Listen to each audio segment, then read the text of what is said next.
አብ ወወልድ ወመንፈስ ቅዱስ አህዱ አምላክ። በስመ አብ ወወልድ ወመንፈስ ቅዱስ አህዱ አምላክ።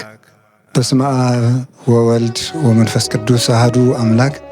በባህሪው ሞት በመንግስቱ ሽረት የሌለበት ቅድመ ዓለም የነበረ ዓለምን በማይመረመር ጥበቡ የፈጠረ ትንኝንም ሳይዘነጋ የሚመግብ ሥጋችንን ለብሶ ከውድቀት ያነሳን መድኃኒታችን ኢየሱስ ክርስቶስ በልባችን አስበን በአንደበታችን ተነግረን ስለማንፈጽመው ስለ ቸርነቱ ከባሕሪ አባቱ ከአብ ከባሕሪ ሕይወቱ ከመንፈስ ቅዱስ ጋር ለዘላለም የተመሰገነ ይሁን።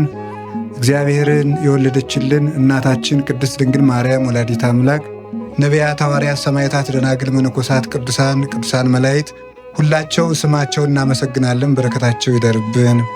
ብፁዕ አባታችን አቡነ ኤርምያስ የሰሜን ወሎ ሀገረ ስብከት እና የቅዱስ ሲኖዶስ አባል፣ ክቡር አባታችን መምህር አባ ኃይለ ገብርኤል ፍስሐ የሀገረ ስብከቱ ሥራ አስኪያጅ፣ እንኳን ለቅዱስ ላሊበላ የዕረፍት በዓል በሰላም አደረሳችሁ። ለመታዘዝ ነው እንጂ የሚያስተምሩን ብፁዕ አባታችን አቡነ ኤርምያስ ናቸው። ለመታዘዝ ያህል ልጅ በአባቱ ፊት መስተካከል ስላለበት እኔም ተምሬ ሳጠፋ በኋላ እሳቸው እንዲያስተካክሉኝ ትንሽ መልእክት አስተላልፋለሁ ማለት ነው። የሁሉ ባለቤት እግዚአብሔር ልቡናችንን ይክፈትልን። ኩሉ ይትካሃል ለዘየአምን፣ ሃይማኖት ላለው ሰው ሁሉ ይቻላል። እስኪ ሁላችሁ ለሚያምን ሁሉ ይቻላል በሉ። እንደገና በሉ። እንደገና በሉ። ለሚያምን ሁሉ ይቻላል። ስንቱ ይቻላል? ሁሉም ይቻላል። ሃይማኖት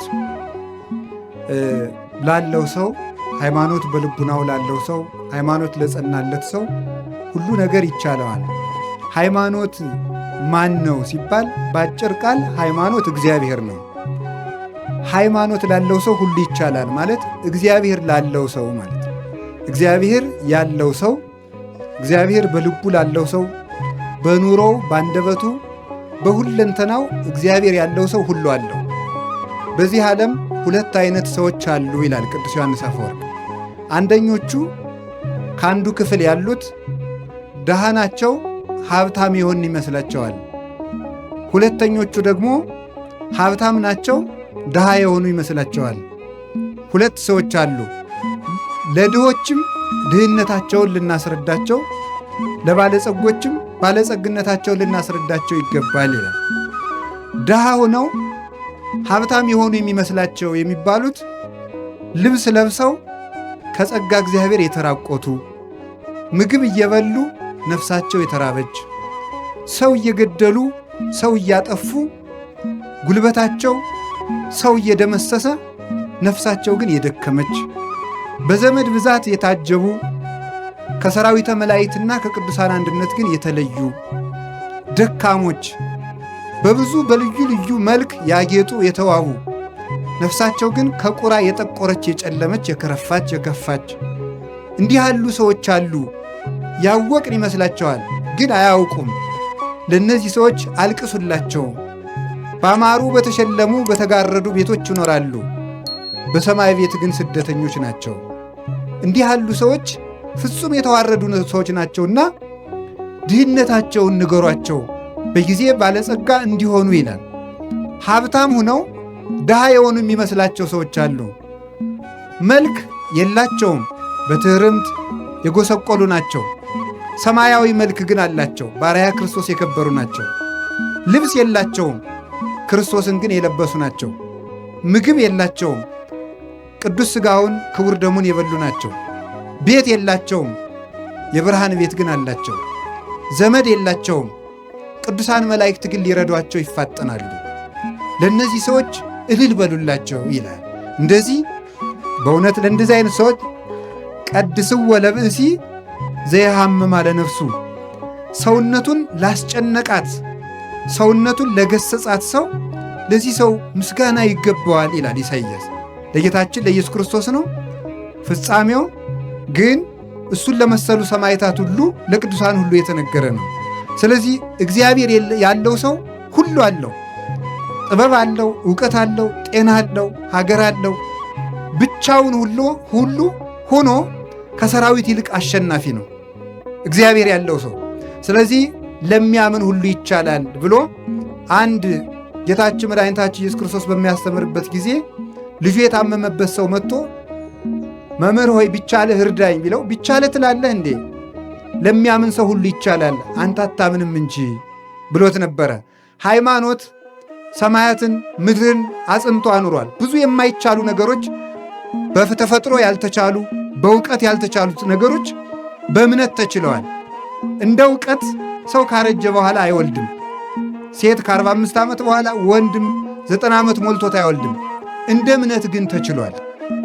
እንደ እውቀት የሌለ ነገር አይመጣም። ካለ ነገር ያለ ነገር ይፈጠራል። ያለውን እንጨት አጋጭተን ወንበር ጠረጴዛ እንሰራለን። ከሌለ ነገር ግን ያለ ነገር ማምጣት አይቻልም። እንደ እምነት ግን ይህ ዓለም አልነበረም፣ መጣ። እግዚአብሔር የሚያስደንቀን ያለውን ዓለም መጠበቁ ሳይሆን የሌለውን ዓለም ማምጣቱ ነው። ሰውም ጠበቅኩ ይላል፣ ሰራዊትም ጠበቅኩ ይላል፣ አጥርም ቤት ይጠብቃል ይባላል። እግዚአብሔር ግን ያለን የሚጠብቅ ብቻ ሳይሆን የሌለንም የሚጠብቅ ነው።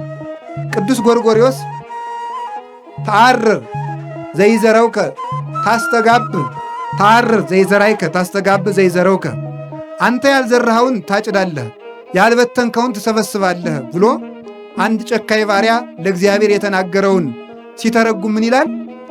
መክሊቱን ሰጥቶ መክሊቱን ከቀበረ በኋላ አንተ ክፉ ባሪያ ለምን በሰጠው መክሊት አላፈራህም ቢለው፣ አይ አንተ ያልዘራኸውን የምታጭድ ያልበተንከውን የምትሰበስብ እንደሆን ካውቄ ፈርቼ መክሊትን ወስጄ ጉድጓድ ቆፍሬ ቀበርኩት ብሎት ነበር።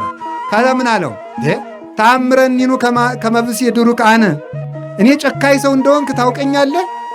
ካልበተንኩት ካልዘራሁት የማጭድ ካልበተንኩት የምሰበስብ እንደሆንክ ታውቀኛለህ። ካወከኝ ለምን ትያግባይ ከወርቄ ውስተ ማዕዴ፣ ለምንድን ነው መክሊቴን ያልመለስክልኝ ብሎት ነበረ። ታዲያ ይህንን ሊቁ ቅዱስ ጎርጎርዮስ ሲናገር ይሄ ሰውዬ እግዚአብሔርን ወቅሶታል። ያልዘራኸውን ታጭዳለህ ያልበተንከውን ትሰበስባለህ ብሎ ወቅሶታል። እሱ የወቀስኩ መስሎት ነው እንጂ እውነቱን ነው። እግዚአብሔር ያልዘራውን የሚያጭድ ነው። እግዚአብሔር ያልዘራውን ያጭዳል፣ እግዚአብሔር ያልሰበሰበውን ያልበተነውን ይሰበስባል ይላል። ምስጢሩ እንዲህ ነው። እንዴት ነው እግዚአብሔር ያልዘራውን ያጭዳል? እግዚአብሔር ያልበተነውን ይሰበስባል? አዎ ይላል። እንዴት? ሰው ከበቀለ እንጨት ቤት ይሰራል። ሰው ከበቀለ ልጥ ገመድ ፈትሎ ቤት ይሰራል ሰው።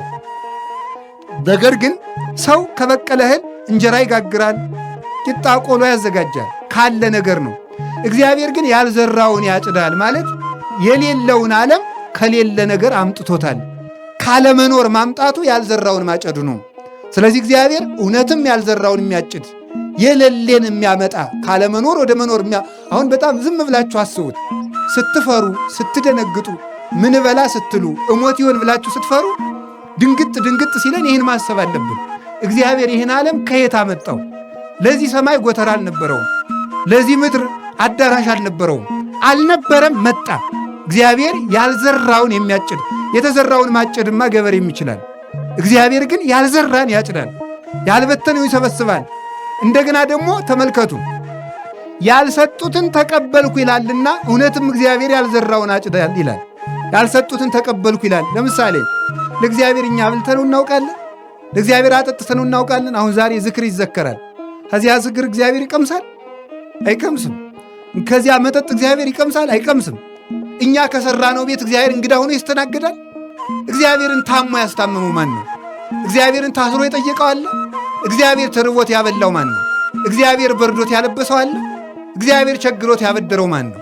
እግዚአብሔር ተገፍቶ የፈረደለት ማን ነው? አንዳችም እንኳን የለም። ግን ዘገበርክሙ ለአሐዱ ምሉዕኑ እሳት ሊተገበርክሙ፣ ለሱ ሳናደርግለት ያልዘራውን ያልበተነውን ይሰበስባል። ለሱ ሳናደርግለት ለወንድማችሁ አድርጋችኋልና ለእኔ አደረጋችሁልኝ ብሎ ያላደረግንለትን አደረጋችሁልኝ የሚል ነውና እግዚአብሔርማ እውነትም እንዲህ የሚያደርግ ነው ይላል። ቸሮ አምላካችን እግዚአብሔር ስሙ የተመሰገነ ይሆን። ታዲያ እግዚአብሔር ያለው ሰው ሁሉን ይችላል። በሃይማኖት መካንነት ተችሏል። አሁን እግዚአብሔር ያሳያችሁ ክርስቶስ ያመልክታችሁ።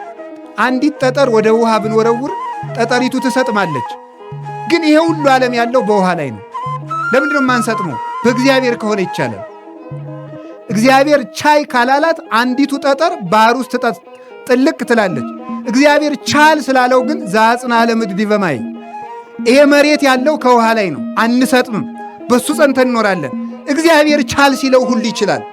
እግዚአብሔር ቻል ካለው ጠጠርም ተዋግቶ ይገላል። እግዚአብሔር ካላለው ደግሞ ሰራዊትም ማመድ ይሆናል። እግዚአብሔር ተናገር ሲለው ድንጋይም ይናገራል። እግዚአብሔር ብሎ መቅደስ ድንጋይ መቅደስ ሆኖ ይኸው ዛሬ እየቀደሰን ነው። እግዚአብሔር አልል ሲል ደግሞ እንደ እግዚአብሔር ፈቃድ መኖር ሲያቅት ሰው ድንጋይ ሆኗል። ዛሬ እግዚአብሔር ብሎለት እንቀመጥበት የነበረ ድንጋይ በቅዱስ ላሊበላ ጸሎት መቅደስ ሆኖ ሰው ይቀድሳል። አልልልን ብሎ ደግሞ እኛ ዛሬ ድንጋዮች ሆነናል። ተነግረን አንሰማም፣ ቀዝቃዞች ነን፣ የሃይማኖት ወኔ የለንም። እግዚአብሔር ስትሰደብ ዝም ነው የምንለው። ዝም ብለን ቁጭ ብለን እንበላለን፣ እንጠጣለን፣ ይመሻል፣ ይነጋል። የሀገር ጉዳይ አስጨንቀን፣ የቤተ ክርስቲያን ጉዳይ አስጨንቀን፣ ለሀገርና ለቤተ ክርስቲያን መጨነቃችስ ቀርቶ ለራሳችን በተጨነቅንለት። ለራሱ ያልሆነ ሕዝብ ለሀገር ይሆናል ብላችሁ ነው? ለራሳችን እኮ አልሆንም። ነፍስህ ርቧታል፣ ሥጋውን ብላ፣ ኧረ ማን ይሰማል? ነፍስህ ጠምቷታል፣ ደሙን ጠጣ፣ ማን ይሰማል? ተራቁተሃል፣ ክርስቶስን ልበስ፣ ማን ይሰማል? አሞሃል፣ እባክህ በንስሐ ታከም፣ ማን ይሰማል? ተው ከሰማይ ቤት አትሰደድ፣ የሚሰማ የለም። ሰው ድንጋይ ሆነ፣ ድንጋይ ሰው ሆነ። ላሊበላ እንደምታዩት ድንጋይ ሰው የሆነበት አገር ነው ላሊበላ። ምን ማለት ነው? ይሄ ድንጋይ ከሰው በልጦ ይመሰክራል፣ ከሰው በልጦ ይናገራል፣ ከሰው በልጦ ይቀድሳል። ግን እዚህ ያለነው ወጣቶች ግን እንደዚያ ናችሁ። እንዳትቆጡ፣ ይህ ሰውዬ ሊሰድበን የመጣ እንዳትሉ። ወጣቱ አሁን እዚህ ላሊበላ የምትኖሩት እንደዚህ ድንጋይ ናችሁ። አሁን እንደዚህ አሁን ወደ መቅደስነት እንደለወጠው ቅዱስ ላሊበላ መቅደስ ድንጋይን መቅደስ አድርጓል። ድንጋይ የሆን ልጆቹን እኛንም መቅደስ ለመሆን ያብቃል። ሰው የእግዚአብሔር መቅደስ ነበረ፣ ረከሰ። ዛሬ የኃጢአት ማደሪያ ሆኗል። በእውነቱ ማለት እግዚአብሔር ሲል ድንጋይ ሰማይ ሆነ። ላሊበላ ማለት በኢትዮጵያ ያለ ጽርሐ አርያም፣ በኢትዮጵያ ያለ ገነት፣ በኢትዮጵያ ያለ ብሔረ ሕያዋን፣ በኢትዮጵያ ያለ ብሔረ መላእክት፣ ሰባቱ ሰማያት ላሊበላ ውስጥ አሉ። እንደምታውቁት ቻል ሲል ነው። አሁን እግዚአብሔር ያሳያችሁ በመጽሐፍ ቅዱስ ተጽፏል። እኔ አሁን መጽሐፍ ቅዱስ ስንማር ከሚደንቀኝ ነገር መካከል እግዚአብሔር ኖኅን እንዲህ አድርገህ ወርዱን እንዲህ አድርገህ ቁመቱን እንዲህ አድርገህ መርከብ ስራለው ይላል። አሁን ለእኔ ቢነግረኝ እንዴት አድርጌ ልገጣጥመው ነው ላለሁ። አሁን እግዚአብሔር እንዲህ አድርገህ ገጣጥም ቢለኝ አይቻል አውቅም። እንዲህ ያለ መርከብ ይቻላል? አሁን የኖኅን ኖኅ ከሰራው በኋላስ ቢሆን እንዲህ አድርጋችሁ ግጠሙ ብንባል መግጠም እንችላለን? አንችልም። ተመልከቱ፣ አይቻልም። ከአንድ መቅደስ ሰማይን እቀርጻለሁ ብሎ ማሰብ እንዴት ይቻላል? ለሚያምን ግን ይቻላል። እምነት ላለው ከአንድ ድንጋይ ሰማይ ይሰራል። ቅዱስ ላሊበላ ምድርን ሰማይ ያደረጋት፣ እኛ ደግሞ ምድርን ሲኦል እያደረግናት ነው። እንዲህ ያለ ቅዱስ ሳዊሮስ ወኮነ ሰማይ ዓለመ ወዓለምሂ ሰማይ ኮነ ወስብሐት። ተመልከቱ፣ ለዘወለዶ አብ በምስጢር ዘይትረከብ ወለደቶ ቅድስት ድንግል በምስጢር ዘይትረከብ ወስብሐትኒ በውስተ ሰማይ ኮነ በዲበ ምድር ይላል። እነሆ ዓለም ሰማይ ሆነ፣ ዓለምም ሰማይ ሆነ፣ ሰማይ ዓለም ሆነ ይላል። ወኮነ ሰማይ ዓለመ፣ ሰማይ ዓለም ሆነ አለ። ወዓለምሂ ሰማይ ኮነ፣ ዓለም ደግሞ ሰማይ ሆነ አለ። ይሄ የተፈጸሙ አንደኛ በክርስቶስ ልደት ነው። ሁለተኛ በቅዱስ ላሊበላ ዘመን ሰማይ ዓለም ሆኗል፣ ዓለም ሰማይ ሆኗል። ዓለምን ሰማይ ሰማይን ዓለም ያደረገ ብቸኛው ንጉሥ ቅዱስ ላሊበላ ነው። ዓለምን ሰማይ አድርጎታል። ለምን? ሰማያትን አምጥቶ እዚህ ያሳይቶናል። ስንሞት ብቻ ነበር እኮ የምናየው መንግሥተ ሰማያትን። መንግሥተ ሰማያትን ማየት የሚቻለው ሙተንም ለዚያውም ከጸደቅን ነው። እንደ ሞትንም እኮ አናየው። ገና ደግሞ ክርስቶስ ሲመጣ ነው። መቆያችን ገነት ነው። እግዚአብሔር ለኢትዮጵያ ከዋለላት ውለታ መካከል በሰማያት ሂደን የቅዱሳን መላእክትን ማህሌት መንግሥተ ሰማያት ገብተን ከመቅመሳችን በፊት እስከዚያ ባረወልነት በቅዱስ ያሬድ ዜማ ስትቀምሱት ቆዩ፣ የሰማዩን ማህሌት ቅመሱት፣ በሰማይ የምትኖሩት ኑሮ ማለት ይሄ የቅዱስ ያሬድ ማህሌት ነው ብሎ አቀመሰን። የማይቋረጥ አሁን እንደምታውቁት በዓለ ሃምሳ ነው አይደል? አበቃብን አላላችሁም? አበቃ አይደል? ሰሞኑን እንግዲህ ጾም መጣ፣ ነገ ሰኞ በዓለ ሃምሳ ስለምንድን ነው ሳናቋረጥ የምንበላው? እግዚአብሔር በአብይ ጾም ገፍቻችኋለሁና ልካሳችሁ ብሎ ነው አይደለም እኮ። ለምንድን ነው በዓለ ሃምሳ እንዲሁ ዝም ብለን ረቡዕም ዓርብም የምንበላው? ለማይቋረጠው ለመንግሥተ ሰማያት ዕረፍት አረወንቱ ናችሁ ብሎ ነው። ቅምሻ ናት። አሁን እናንተ 50 ቀን በላችሁ ብሏችሁ ደስ ብሏችኋል። ይሄማ ቀላል ነው። ሆድ ቁርጠት፣ ራስ ፍልጠት የሌለበት ምግብ ያለበት የማይቋረጥ እረፍት እሰጣችኋለሁ ለማለት ነው። ስለ ጾማችሁ ፈንታ፣ ስለ ድካማችሁ ፈንታ፣ ስለ ራባችሁ ፈንታ የማይቋረጥ እረፍት ያለበት ሀገር እሰጣችኋለሁ ለማለት ሳናቋርጥ እንድንቀምስ ያደረገን ስለዚህ ነው። እንደዚሁም ሁሉ መንግሥተ ሰማያት ፀሐይ፣ ጨረቃ፣ ከዋክብትን የማትፈልግ ብርድ የሌለባት፣ ረሃብ የሌለባት፣ ከገቡ መውጣት ካገኙ ማጣት የሌለባት፣ አንተ ትልቅ ሰው ነህ በላይ ቁጭ በል፣ አንተ ትንሽ ሰው ነህ በታች ቁጭ በል የማይባልበት፣ አንተ ንጹሕ አልለበስክም፣ አንተ ንጹሕ ለብሰሃል የማይባልበት፣ አንተ የገሌ ዘር ነህ፣ አንተ የነገሌ ዘር ነህ የማይባልበት፣ አንተ ሊቅ ነህ፣ አንተ ደንቆሮ ነህ የማይባልበት፣ አንተ ሹም ነህ፣ አንተ አልተሾምክም፣ አንተ ባለጸጋ ነህ፣ አንተ ድሃ ነህ፣ አንተ ተምረሃል፣ አንተ አልተማርክም የማይባልበት እኩል ሰው ሁሉ ክርስቶስን መስሎ ወይ ከጉኑ ተመልከቱ ለሃን ተመልከቱ አሃደ መሬተ ለሃዱ ኖላዊ ለአንድ እረኛ ለክርስቶስ አንድም መንጋ የምንሆንባት ወይ ወሀገራት ይትፈቅድ ተመልከቱ ፀሐይ ወርሃ ያብርሁ ላቲ ያች ሀገር አለ ተመልከቱ ፀሐይን አብሪልኝ ጨረቃን አብሪልኝ ከዋክብትን ድመቁልኝ የማትል ክረምትና በጋ በጋና ክረምት መዓልትና ሌሊት ብርድና ሐሩርና ቁር የማይፈራረቁባት ደዌና ጤና የሌለባት ማግኘትና ማጣት የሌሉባት ለብሶ መራቆት የሌለባት ሀገር ለመስጠቱ ማስረጃ የሆነን ዘንድ የቅዱስ ላሊበላ መቅደስ የመንግሥተ ሰማያት መያዣ ነው። የመንግሥተ ሰማያት አረወን ነው። በሃይማኖት ሰማይን አምጥቶ ከምድር ሠራው። በሃይማኖት ሰማይ ወደ ምድር ወረደ። በእውነት በቁሙ ቅዱስ ዮሐንስ በራዩ ወሪክዋ ተመልክ ወሀገርሰ ቅድስት ወለሀገርሰ ቅድስት ሀዳስ ኢየሩሳሌም ሪክዋ እንዘ ተወርድ እምሰማይ ወተውበት ለእጓለ እመሕያው ወስርጉት ይእቲ ከመመራት ለምታ ይላል። ታላቂቱ ኢየሩሳሌም አለ ራዕየ ዮሐንስ ምዕራፍ 20 ላይ ሲናገር ተመልከቱ።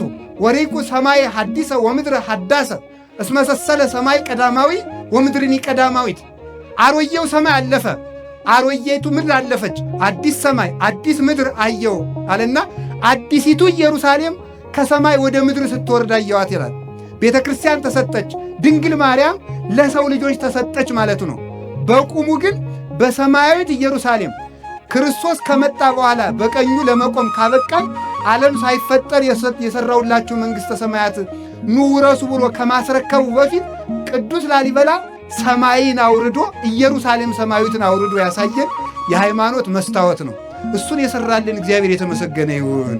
ለጊዜው በእውነቱ እንዲህ ይላል አባቶቻችን ምን ይላሉ መሰላችሁ? በወንጌል መራይከነ ወበነቢያት ናዘዝከነ። በሐዲስ ኪዳን ሥጋ ለብሰህ እስከምታድነን ድረስ በነቢያት ስታጽናናን ቆየሃሉ። መንግሥተ ሰማያት ገብተን ፍጹም ረፍት እስከምናገኝ ድረስ በቅዱስ ላሊበላ መቅደስ ሲያጽናናን ሊቆይ ያስቧል እግዚአብሔር ማለት ነው። የቅዱስ ላሊበላ መቅደስ መጽናኛችን ነው እና ሁሉ ይቻላል። ይህን ያደረገው በእምነት ሁሉን ችሎ ነው። ቅዱስ ላሊበላ በእምነት የቻላቸውን 3 የማይቻሉ ነገሮች ልናገርና ስለ ሕንፃው አንድ ነገር ተናግሬ ትምህርቴን ጠቀላለሁ። ብፁዕ አባታችን አስተካክለው የኔን ደግሞ ያስተምሩናል። አላችሁ ይሆን? እግዚአብሔር ከሁላችን ጋር ይሁን።